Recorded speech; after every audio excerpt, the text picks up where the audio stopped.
Hey everyone, in today's video, I'll show you how to call with a hidden number on your iPhone. So just follow these steps and you'll be able to make private calls in seconds. So step one, open settings. So unlock your iPhone and open the settings app. Now, what you need to do is to scroll down and tap on phone. So if you can't find it, go to search bar and search on phone. Click on it.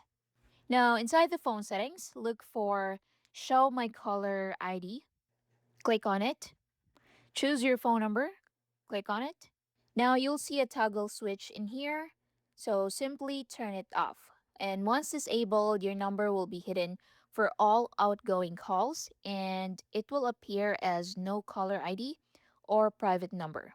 Next step, if you only want to hide your number for a single call, open your phone dial pad, then type hashtag 31 hashtag plus the phone number you want to call.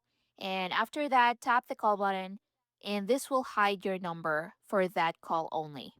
So keep in mind that some carriers may not support hiding caller ID. Also, people who block unknown numbers might not receive your call. And that's it. That's how you call with a hidden number on iPhone. If this video helped you, don't forget to like, share, and subscribe for more tutorials. Thanks for watching.